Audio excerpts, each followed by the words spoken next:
Doctor saw the cleaner digging through the trash. The reason is shocking.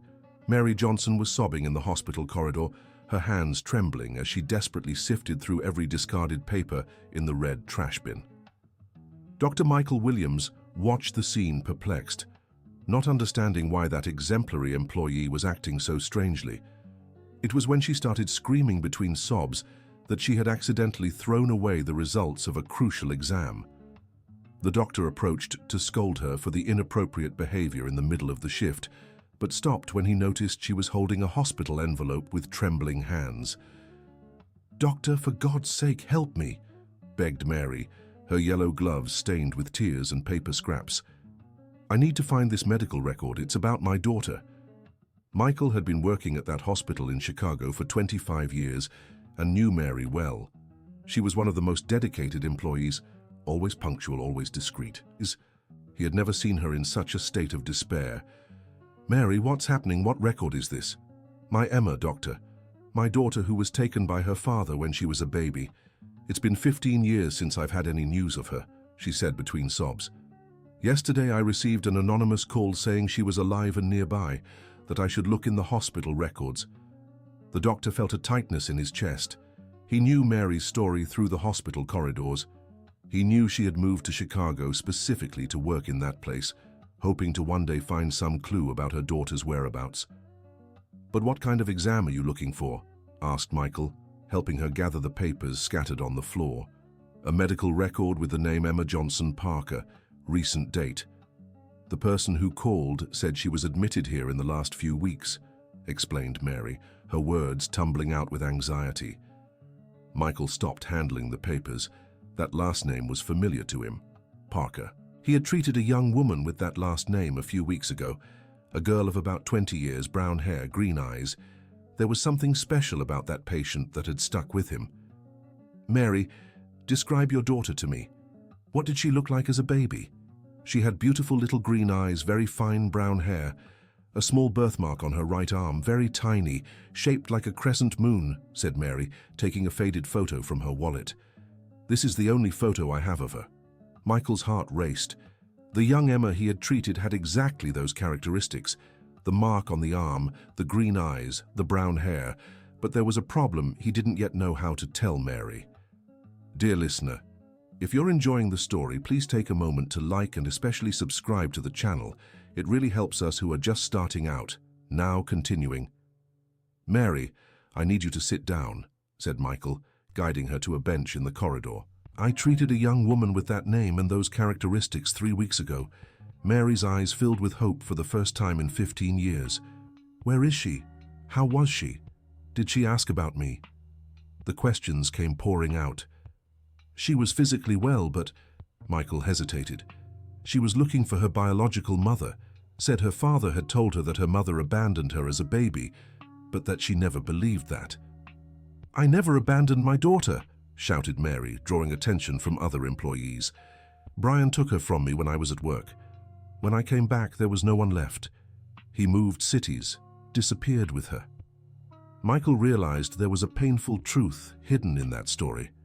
As an experienced doctor, he had seen many cases of family separation, but never one that touched him so much. "Mary, there's something else you need to know. Emma was here for tests. She has a medical condition that requires specialized monitoring." "What kind of condition?" asked Mary, panic taking over her voice. "A bone marrow deficiency. Nothing that puts her life at immediate risk, but she needs monitoring and possibly a compatible donor in the future," explained Michael carefully. Mary brought her hands to her face. All those years searching for her daughter, and when she finally found her, she discovered she was sick. "Doctor, where is she now? I need to see her." "That's the problem, Mary. She was transferred to another hospital 3 days ago. Her father showed up and insisted on the transfer, said he knew better specialists elsewhere." "Brian showed up here?" Mary turned pale. "Doctor, that man doesn't have good intentions. He never did. He took my daughter out of spite for revenge because I found out he had another family." Michael began to realize there was something much more complicated in that situation. In his years of medicine, he had developed an instinct to identify when relatives didn't have the best intentions for the patients. Mary, tell me more about this Brian. What do you think he wants now? He was always self-serving, Doctor. If he showed up now, it's because he wants something. Money, benefits, something. My daughter must have grown up and he can't control her like before, said Mary, rising from the bench. I need to find her before he does something bad. At that moment, head nurse Betty approached. She had worked with Mary for over 10 years and knew her story. Mary, dear, I saw you crying here. Did something happen? Michael briefly explained the situation to Betty, who became visibly emotional. My God, Mary, after all these years. But wait, did you say Emma Johnson Parker? Yes, why? Asked Mary and Michael at the same time. Honey, I remember that young lady. She left a letter at the reception before leaving. A letter addressed to my mother if she looks for me. The receptionist thought it was strange and kept it in the drawer. Mary almost fainted. Her daughter had left a letter for her. After 15 years, Emma still believed they would meet again one day. Where is that letter? Asked Mary, grabbing Betty's arm. Oh dear. Betty made a worried face. The new receptionist didn't know the importance. She cleaned the drawer yesterday and threw everything away. That's why you were looking in the trash. Mary's heart almost stopped. Her daughter's letter had been thrown away. All the words Emma had written thinking of her, lost in the middle of the hospital trash. No, it can't be, whispered Mary.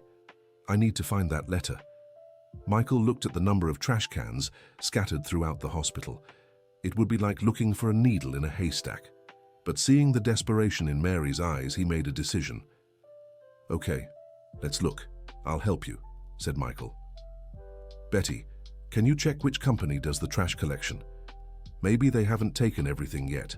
For 2 hours, Michael, Mary, and Betty went through every trash can in the hospital. Other employees joined the search when they heard the story. It was a race against time, as the garbage truck would arrive soon. It was cleaning assistant Jennifer who found fragments of the letter at the bottom of a trash can in the administrative sector. Here, I found pieces of paper with a girl's handwriting, shouted Jennifer. Mary ran over and saw fragments of a handwritten letter. She managed to read a few words. Mommy, miss you, forgiveness, Mercy Medical Center. Mercy Medical Center, said Michael. That's where she was transferred. It's an hour from here in Evanston. Mary Johnson carefully gathered the fragments of the letter as if they were pieces of her own heart. Those words from her daughter were proof that Emma had never stopped thinking about her. Doctor, could you come with me there? Asked Mary. I don't drive and I'm afraid to go alone. What if Brian is there? Michael looked at his watch. His shift was ending, and he had private appointments in the afternoon. But something about that story had touched him deeply. Perhaps it was the fact that he himself was a father and could imagine what it would be like to go 15 years without seeing his daughter. All right, Mary, we'll go together. On the way to Mercy Medical Center, Mary shared more details about her life. How she had married young to Brian Parker, how she discovered he had another family, how he threatened her when she wanted to leave. He said if I tried to go, he would take Emma and I would never see her again. I thought it was a bluff, Doctor. I thought a father would never do that to his own daughter, said Mary, looking out the car window. And what happened the day she disappeared?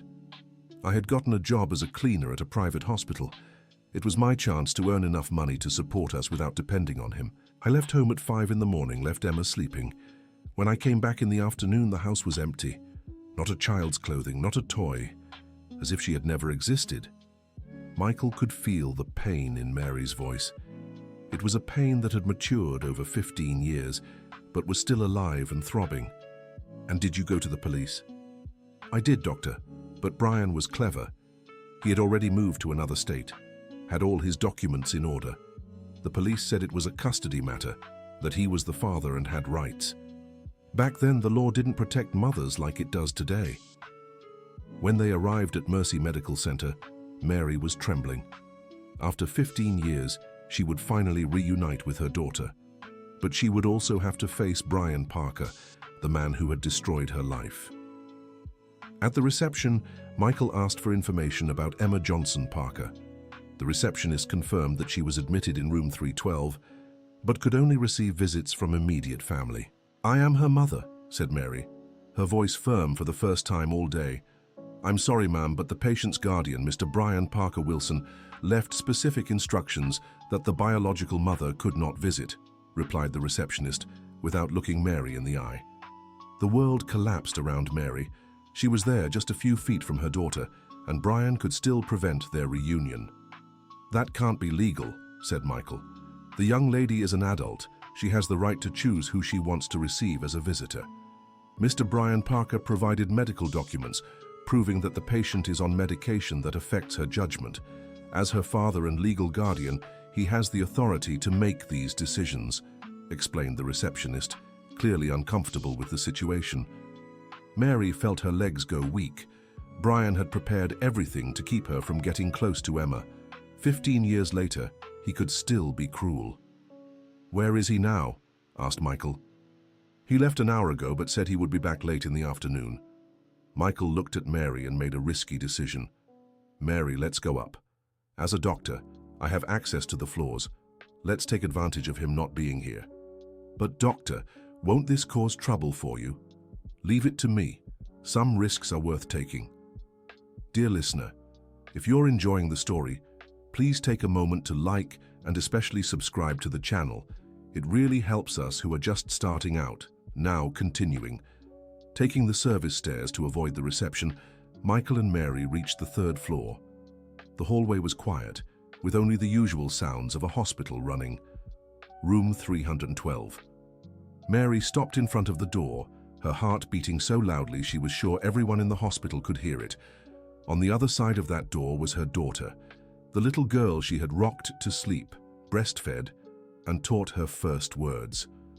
"I'll go in first," said Michael. "As a doctor, I can justify my presence here. Then I'll call you." Michael knocked lightly on the door and entered. In the bed was a young woman around 20 years old, with brown hair and green eyes, exactly as Mary had described. She was awake, looking out the window with a sad expression. "Emma, my name is Dr. Michael. I came to check how you're feeling." "Hi, doctor," said Emma in a tired voice. "I'm okay, just a little confused about all this. My dad said I need to stay here a few more days, but I really want to go home. Emma, may I ask a personal question? Do you still think about your mother?" Emma's eyes immediately filled with tears. "Every day, doctor. Every single day. My dad always said she abandoned me, but I never could believe that. A mother doesn't just abandon her child like that, does she? And would you like to see her if it were possible?" "More than anything in the world," replied Emma, wiping away her tears. "I even left a letter at the other hospital in case she showed up looking for me. I know it's silly, but it's not silly, Emma. What if I told you your mother is here?" Emma quickly sat up in bed. "What do you mean? My dad said she doesn't even know I exist anymore. Your mother has worked as a cleaner in a hospital for 15 years, waiting for any news of you. She never stopped searching," Michael explained carefully. Emma began to cry uncontrollably. "I knew it. I always knew my dad was lying. Where is she? Can I see her?" "She's in the hallway." "But Emma, before I call her, I need to warn you that your father has forbidden her visits. This could cause problems." "I don't care about problems. I'm an adult. I can decide for myself," said Emma, trying to get out of bed. Michael went to the door and signaled for Mary. When she entered the room and saw Emma, the two were silent for a few seconds, just looking at each other. "My daughter," whispered Mary, approaching slowly. "Mom," said Emma, reaching out her arms. The hug that followed was one of the most moving moments Michael had witnessed in his medical career. Mother and daughter cried, holding each other tightly, 15 years of longing pouring out in that instant. "I knew you hadn't abandoned me," Emma said through tears. "I always knew. My princess, Mommy looked for you every day."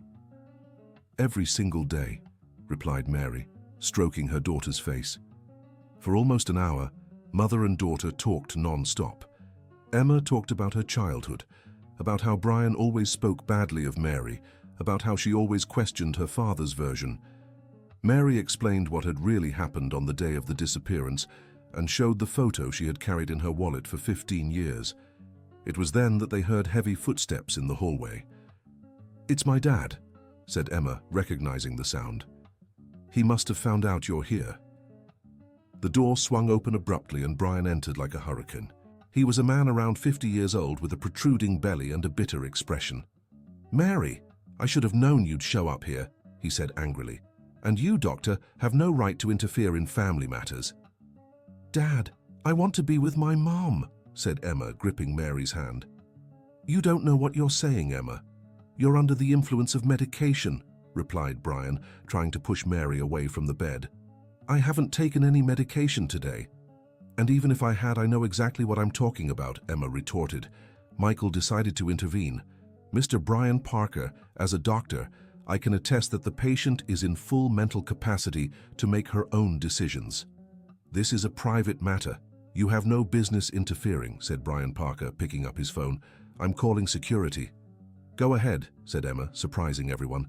"I'll tell them how you lied to me all these years, how you made me believe my mother didn't want me." Brian Parker became visibly nervous. "Emma, you don't understand the situation. Your mother isn't in a position to take care of you. She's just a cleaning lady." "So what if she's a cleaning lady?" shouted Emma. "Honest work isn't a flaw. At least she's not a liar like you."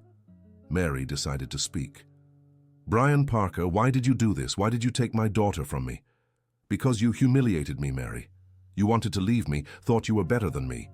"I just showed you who was in charge," he replied coldly. "You destroyed 15 years of our lives over wounded pride?" asked Mary, incredulous. At that moment, the hospital social worker, Dr. Rebecca, entered the room after being called by Michael via text message. "Good afternoon. I'm Dr. Rebecca, the social worker responsible for family cases. I received a notification about a delicate situation here." Michael briefly explained the situation to the social worker, who listened attentively. "Mr. Brian Parker, the patient is an adult and is capable of making her own decisions. Visiting restrictions only apply in very specific cases, which don't seem to be the case here," said Dr. Rebecca. "But I'm responsible for her. I pay the hospital bills," protested Brian Parker. "That doesn't give you the right to prevent her from contacting her biological mother, especially if the patient has expressed that desire," replied the social worker. Emma got out of bed, still with the IV in her arm. "Dad, it's time you told me the truth. Why did you bring Mom back into my life now?" Brian Parker was silent for a few seconds, clearly uncomfortable. I thought it was the right time." "Liar," said Emma. "You never did anything thinking about my well-being. What do you want this time?" Michael observed Brian Parker and noticed something suspicious in his behavior. As an experienced doctor, he knew how to identify when someone was hiding something important. "Mr.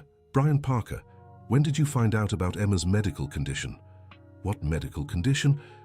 Brian Parker tried to disguise it, but his expression gave him away.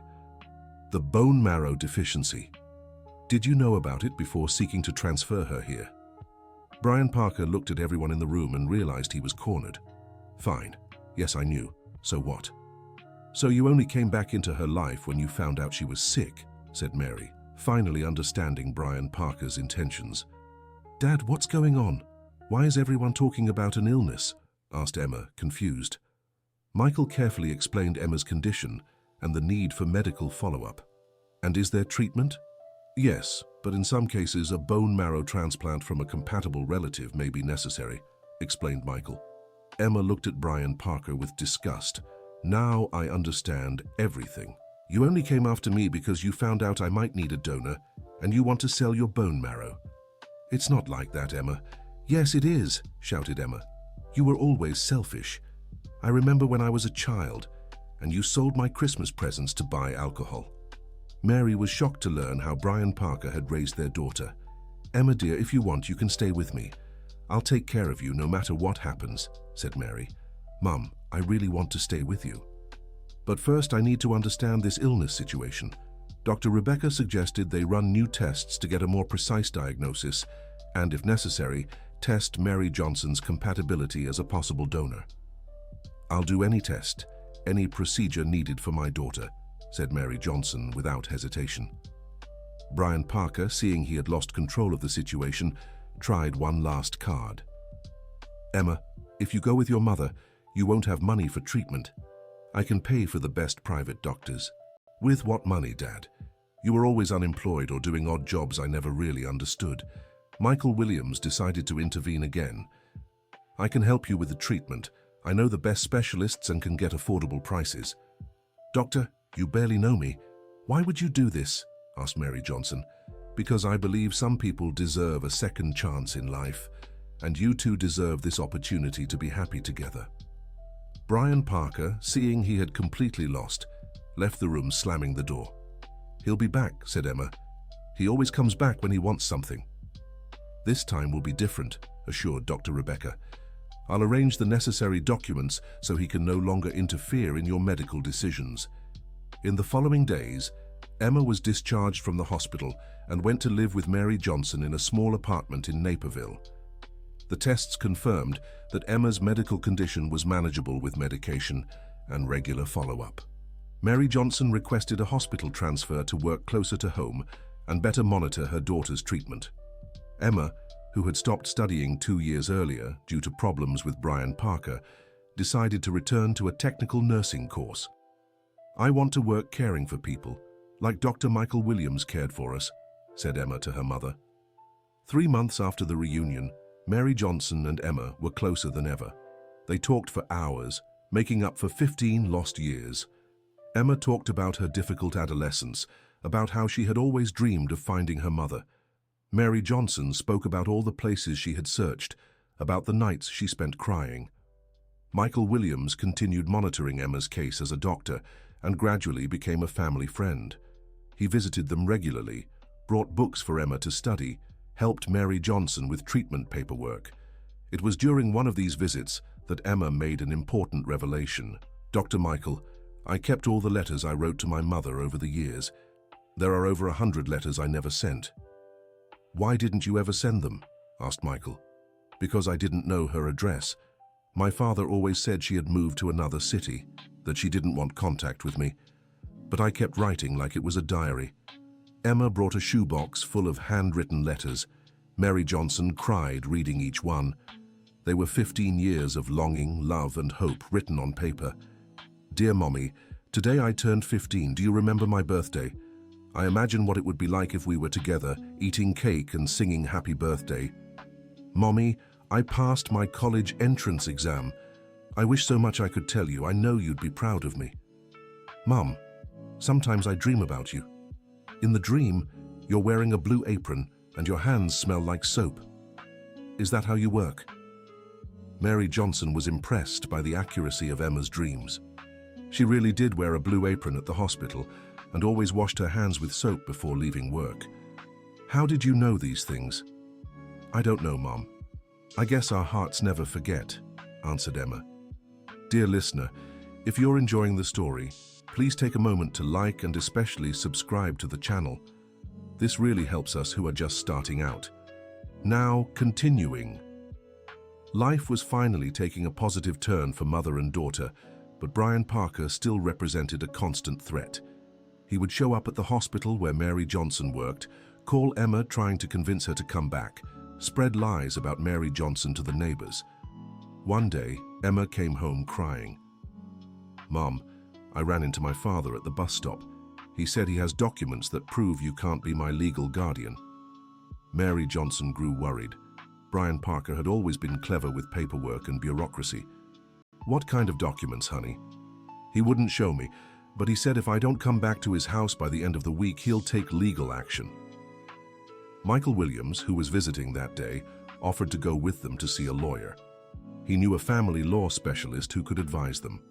At the office of Dr. Richard Thompson, a lawyer specializing in family cases, they discovered Brian Parker had no legal power over Emma, who was already of legal age.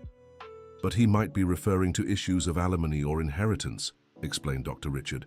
"It's common in contentious separations for there to be financial loose ends that can be used as emotional blackmail." "What kind of loose ends?" asked Mary Johnson. "For example, if there's any property in Emma's name that requires his authorization to be transferred, or if he claims to have expenses related to her upbringing that he could demand reimbursement for. Emma remembered something important. "Doctor, my father always talked about a house my grandmother left for me. He said when I turned 18 I could sell it and split the money with him." "Your paternal or maternal grandmother?"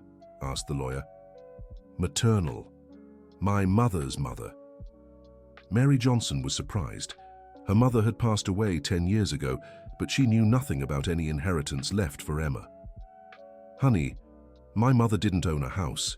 She lived in a rental." Dr. Richard asked to check the records for any possible assets in Emma's name. A few days later, he called them with a surprising discovery. "Emma, your grandmother did indeed leave a property for you. It's a simple house in Aurora, but it's worth about $150,000 nowadays." "How is that possible?" asked Mary Johnson. "My mother never told me about this." According to the documentation, she bought the house with money from a work-related settlement the year before she passed. She left a specific will transferring the property directly to Emma, skipping you as an heir. Emma understood the reason. "Grandma must have suspected my father would do something bad. She was always very clever." "And does Brian Parker know about this?" asked Michael Williams. "Absolutely," replied Dr. Richard. "He was probably the one who handled the paperwork when your grandmother passed. He must have been waiting for Emma to turn 21 to gain full access to the asset." Mary Johnson was outraged. "He kidnapped my daughter and still wanted to steal my mother's inheritance. But now you know about Emma's rights. We can arrange the legal transfer of the property, and Brian Parker won't be able to use this as blackmail anymore," explained the lawyer. 2 weeks later, Emma had legal possession of her grandmother's house. It was a simple property, but in good condition. Mother and daughter decided to move there and rent Mary Johnson's apartment for some extra income. "We'll finally have our own house," said Emma, hugging her mother in the backyard of their new home. "Your grandmother must be happy up in heaven, seeing that she managed to protect you even after her passing," replied Mary Johnson. Brian Parker still tried to interfere in their lives a few more times, but without success. Without legal standing or financial arguments, he gradually gave up and disappeared again. Emma enrolled in the nursing technician course, and Mary got a promotion at the hospital, moving to work in the administrative department with a better salary and more flexible hours. Michael continued to follow the family and, over time, developed special feelings for Mary. He had divorced a few years earlier and found in Mary a strong, determined and caring woman. "Mary, can I ask a personal question?" said Michael during a dinner at their house. "Of course, Doctor." "Have you ever thought about being in a relationship with someone again?" Mary blushed slightly. "Dr. Michael, I spent 15 years of my life thinking only about finding my daughter. Now that I've found her, I'm learning to live again." "And how is that learning going?" "It's going well," replied Mary, smiling timidly. Emma, who was listening to the conversation from the kitchen, appeared in the living room. "Mom, Dr. Michael is a good man. If he makes you happy, I approve," said Emma, making both of them laugh. In the following months, Michael and Mary developed a respectful and caring relationship. He didn't try to be a father to Emma, but became a great friend and advisor to both. 1 year after the reunion, Emma made an important discovery during her nursing studies. "Mom, did you know that your grandmother also had bone marrow problems?" "What do you mean, honey?" "I was studying genetics and decided to research our family history. I discovered that the condition I have may be hereditary. Grandma had similar symptoms, but at the time there was no proper treatment. This discovery explained many things about Emma's health and helped the doctors better adjust her treatment." "Does that mean my children could also have this condition?" asked Emma. "That possibility exists, but nowadays we have preventive monitoring," explained Michael. "And why that question? Are you thinking about having children?" Emma smiled mysteriously. "I'm dating a classmate from the course. His name is Nathan and he's a wonderful person. I think you'll like him." Mary was moved. Her daughter was building a new life, with dreams and plans for the future. When Emma introduced Nathan to the family, it was a pleasant surprise. He was a 23-year-old young man, a nursing student like her, polite and respectful. "Mrs. Mary, Emma told me your whole story. It's a story of great love and courage, said Nathan during the first family dinner. Thank you, Nathan. And you can call me Mum if you like, replied Mary, making Emma smile with emotion. 2 years after the reunion, Mary and Emma's lives were completely transformed. Emma had graduated as a nursing technician and gotten a job at the same hospital where her mother worked. Nathan also graduated, and the two were planning their wedding. Michael and Mary made their relationship official, and he moved into the house in Aurora. They turned the backyard into a small garden where they had barbecues on weekends. It was during one of these barbecues that Emma made a special announcement. Everyone, Nathan and I have some news to share. Everyone stopped eating and paid attention. I'm pregnant. The celebration that followed was emotional. Mary cried with joy upon learning she would be a grandmother. Michael hugged Emma as if she were his own daughter. Nathan was radiant with happiness. Mum, after everything we've been through, it feels like a miracle to be living all this, said Emma, hugging Mary. It really is a miracle, my daughter. A miracle that began with you writing that letter in the hospital. And with you going through that trash looking for me, added Emma, laughing. During Emma's pregnancy, Mary became the most dedicated grandmother in the world. She would buy baby clothes, decorated a room in the house for her grandson, and read books about childcare. Mum, you're more excited than I am, Emma would joke. It's just that I missed your early years, my dear. I don't want to miss a single moment of my grandson's first years. Michael accompanied Emma's entire pregnancy as both her doctor and caring stepfather. He made sure she had the best possible prenatal care. When the day of the birth arrived, the whole family was at the maternity ward. Mary held Emma's hand, Michael spoke with the doctors, and Nathan paced nervously down the hallway. The baby was born healthy, weighing 7 pounds. He was a boy with green eyes like his mother and grandmother. What shall we name him? Asked Nathan. Emma looked at Mary and said, William Michael Johnson Parker. William after the angel who protected us all these years, and Michael after the angel who brought us back to each other, explained Emma. Michael was moved to have his name chosen for the baby. I'm honored, Emma. In the first few months of William's life, Mary took turns with Emma caring for the baby. She sang the same lullabies she used to sing to Emma when she was little. Mom, William smiles when you sing, observed Emma. He recognizes the voice of family, said Michael. Babies have that sensitivity. One afternoon while caring for William, Mary had an important revelation. Emma, you know what I realized? What, Mom? I didn't miss 15 years of your life. I carried you in my heart all those years. Every day that passed, I was loving you, protecting you, waiting for you. A mother's love doesn't have an expiration date. Emma cried upon hearing these words. Mom, I never stopped loving you either. Even when my father said bad things, my heart knew the truth. And now we have William to love together, said Mary, kissing her grandson's forehead. 3 years after William's birth, the family had settled into a happy and harmonious routine. Emma and Nathan had married in a simple ceremony in their backyard. Mary had retired from the hospital and devoted herself fully to being a grandmother. Michael continued working, but always made time for family. William was a smart and affectionate child who called Mary Grandma Mary and Michael Grandpa Mike. He loved listening to the stories his grandmother told about when his mother was little. Grandma Mary, tell me again how you found Mommy at the hospital, William would always ask before bed. Once upon a time, there was a mommy who lost her little girl and looked for her everywhere. One day, she was very sad at the hospital where she worked. The story always ended with William falling asleep peacefully, dreaming of his family reunited. One day, Emma received an unexpected call. It was from a social worker in Indianapolis. Hello, Emma Parker? Yes, speaking? My name is Rachel. I'm a social worker. I'm calling because your father, Brian Parker, is in critical condition at the hospital here in Indianapolis. He asked us to contact you. Emma was silent for a few seconds. Is he very bad? Yes. He had a heart attack and is in the ICU. The doctors think he might not make it. Emma shared the news with the family. Mary was torn between anger from the past and pity for the situation. My dear, the decision is yours. If you want to visit him, I support you. Mom, I need to go. Not for him, but for myself. I need to make peace with this part of my life. Michael offered to accompany them to Indianapolis. William stayed with a friendly neighbor. At the hospital, Brian was indeed very ill. He had lost a lot of weight and seemed to have aged 10 years.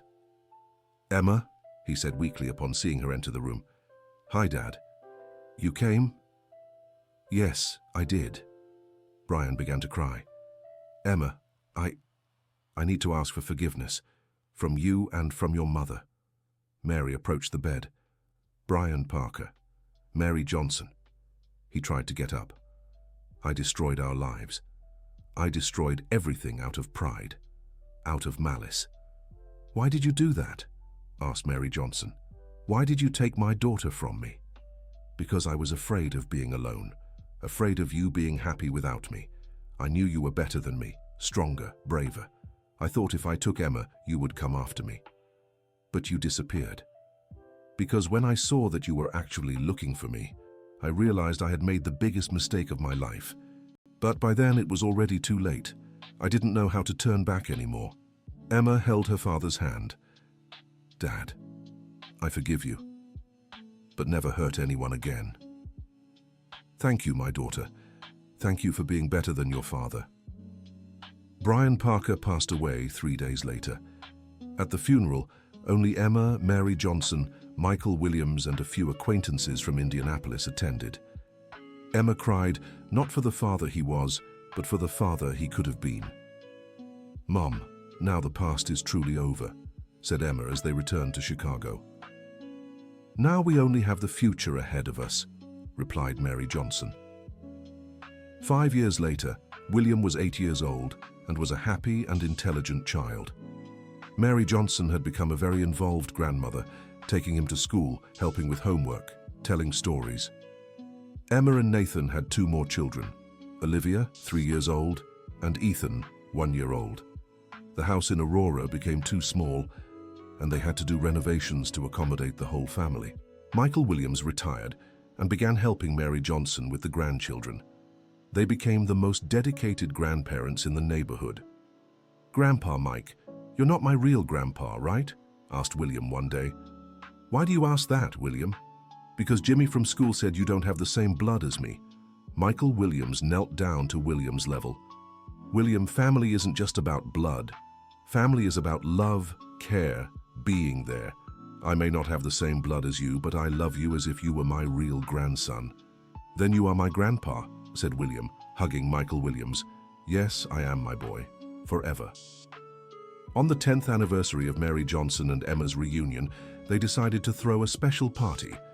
They invited all the hospital staff who had helped in the search for the letter, Dr. Richard Thompson, the lawyer, and even the social worker, Dr. Rebecca. During the party, Emma gave an emotional speech. "10 years ago, my mother was on the floor of a hospital, digging through trash and crying. 10 years ago, I was in another hospital, alone and without hope. Today, I look at all of you here and see that love really moves mountains. We want to thank every person who helped us on this journey. Dr. Michael Williams, who risked his career to reunite us, Nurse Betty, who remembered the letter, Jennifer, who found the pieces in the trash, Dr. Richard Thompson, who protected us legally." Mary Johnson took the microphone. "I spent 15 years believing that one day I would find my daughter again. Today I know that a mother's faith and love are stronger than any obstacle. Emma, you were the reason for my life all these years. And now we have William, Olivia, and Ethan to continue our love story," added Emma. The party lasted until late, with lots of music, food, and joy. The children played in the backyard while the adults talked about how life had changed for the better. That night, Mary Johnson was lying in bed looking at old photos when Michael Williams approached. "What are you thinking about?" "I'm thinking about how everything changed since that day at the hospital. If I hadn't knocked over that trash can, but you did. And you know why? Because a mother's love never gives up," said Michael Williams, kissing her forehead. "Sometimes I wonder if my mother, up in heaven, didn't have something to do with all this." She left the house to Emma. She must have interceded for us to find each other. It's possible. What matters is that you found each other and are now happy. The next morning, William woke up and went straight to his grandparents' room. "Grandma Mary, I dreamed about you last night." "You did? Tell Grandma all about it." "I dreamed you were looking for something important at the hospital. Then you found it and were really happy." Mary smiled, realizing William had dreamed about the day of the reunion. "And what did you think of that dream?" "I thought it was beautiful, because it showed that when we search with our heart, we always find what we're looking for." Mary hugged her grandson, knowing he had learned life's most important lesson: never give up on love. End of story. Now tell me what you thought of this story of reunion and overcoming. Do you believe a mother's love can really move mountains? Leave your opinion in the comments and share if you've experienced or know a similar story. Your participation is very important to us. Don't forget to like and subscribe to the channel so you don't miss other heartwarming stories that touch the heart.